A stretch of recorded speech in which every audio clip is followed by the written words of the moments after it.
Lepo vse skupaj, danes se tukaj v Mariboru drugo delovno srečanje s gospodom Milanovićem, predsednikom Vlade Republike Hrvaške. Delovno srečanje predsednikovih vlad, ki sta relativno novi, ki imata obe željo da sodelovanje med državama poteklo prijateljstvo drugačno in na tem drugačno rešujemo tudi še nekaj vprašanj, ki še ostajajo. Da bi se na začetku zahvalili tudi županu mestne občine Maribor, gospodu Kamnerju, vodstvu tega Slovenskega muzeja za to, da gostijo oziroma da se gostili to srečanje. Kot že rečeno, so odnosi med Republiko Slovenijo in Republiko Hrvaško dobri. Še posebej smo veseli, da je tudi gospodarsko sodelovanje v teh časih naraslo.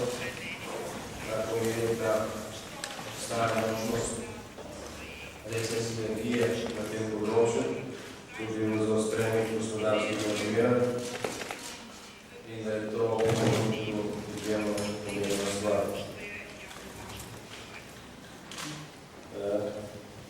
Republika Hrvaška je Slovenija najpomembnejša gospodarska partnerica. Blagovna menjava je, kot sem dejal, do krizi lani presegla 2 milijarde evrov, kar je neka pomembna meja. Tukaj je vrsta vprašanj, področje energetike in infrastrukture, zaščite okolja, katerih reševanje je bilo, je in tudi prihodnje v skupnem interesu. Z vstopanjem Hrvaške v Evropsko unijo se odpirajo dodatne možnosti pri uporabi, produktivni uporabi, se temu napačno rečemo črpanje evropskih sredstev. Smo na začetku pogajanj za novo finančno perspektivo, tako Slovenija kot Hrvaška računa na teh pogajanjih, da znatna sredstva, še posebej kohezijska sredstva, ki Slovenija ima že preizkušnjo, da pomembno prispevajo k hitrejšemu gospodarskemu in uspešnem razvoju države. Hrvaška vlada že imenovala hrvaški del mešane komisije, ki je predvidena tudi po prvih pogovorih, tako je poimenovanje naše vlade med ministrom zunanje zadeve Republike Slovenije in Republike Hrvaške. Ta komisija je predvidena za obravnavo in reševanje nekaterih odprtih vprašanj v zvezi z stanjem na področju energetike in infrastrukture, zaščite okolja in drugih, kjer pa vsa vprašanja ostajajo. Slovenska vlada bo kratko imenovala samodel in računamo, da se ta komisija sestala še pred poletjem. Z vstopanjem Hrvaške v Evropsko unijo se odpirajo tudi številne možnosti, ki do zdaj niso obstajale na področju intenzivnega sodelovanja in investicij, ko gre za izgradnjo infrastrukture. Vse to so teme, o katerih se bo potrebno v novih mesecih in letih intenzivno pogovarjati. Leto 20 je v zadnjem času prihajalo do nekaterih vprašanj ali pa na novo odprtih vprašanj vezanih na vprašanje obdobja, se tako Slovenija kot Hrvaška še bili del skupne države, mislim, na bivši Jugoslaviji. Iz tistega obdobja ostajajo nekatera nerešena vprašanja. Del teh vprašanj skušamo reševati v okviru pogajanj na podlagi sporazuma o nasledstvu oziroma sukcesiji. Del teh vprašanj pa tudi, ko gre za Slovenijo in Hrvaško, skušamo reševati v dobro obeh držav in državljanov teh držav, ki so prizadeti tudi bilateralno.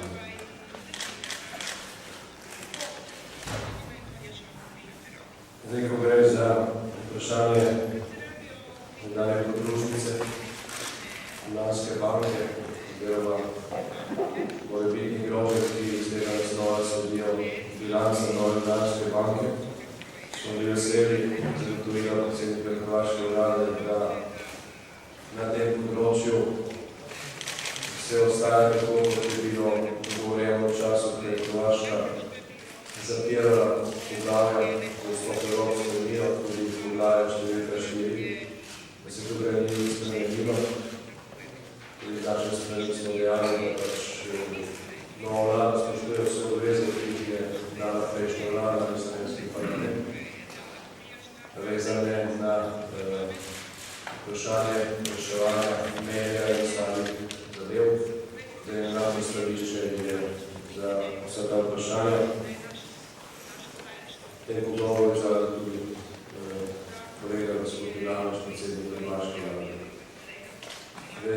Takšno stališče z obeh strani na vsebinski ravni po našem mnenju rešuje vse tisto, kar se je v zadnjem času pojavilo kot odprto vprašanje, koliko se bo z njim pojavilo še vprašanje na tehnični ravni. Bomo skušali brez kakšnega velikega pompa reševati v stikih med zunanjima ministroma, oziroma ministrico in ministrov, in ko gre za ostala tehnična vprašanja tudi na sejah te mešane komisije, ki sem dejal, da bi se sestavila že pred poletjem.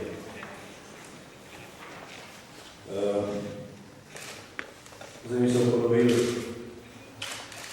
stališče Slovenije, ki je od samega začetka, ko so tako Slovenija kot Hrvaška tudi s podporo večinskega javnega mnenja najavili svoj interes za vključevanje in članstvo v Evropski uniji, dejali, da je slovenski strateški interes, da se Evropska unija širi tudi na Hrvaško in na druge države v regiji države Zahodnega Balkana in da je to na nek način tudi podpora in strategiji, ki jo ima Evropska unija za ta del Evrope, za širitveno strategijo.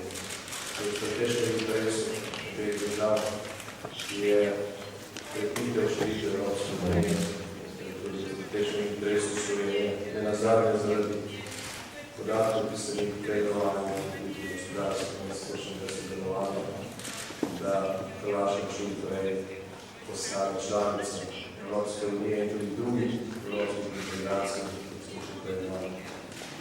Schengensko območje je tudi na evroobmočje, če volim, kada bo Hrvaška to želela in tudi izpolnila te pogoje.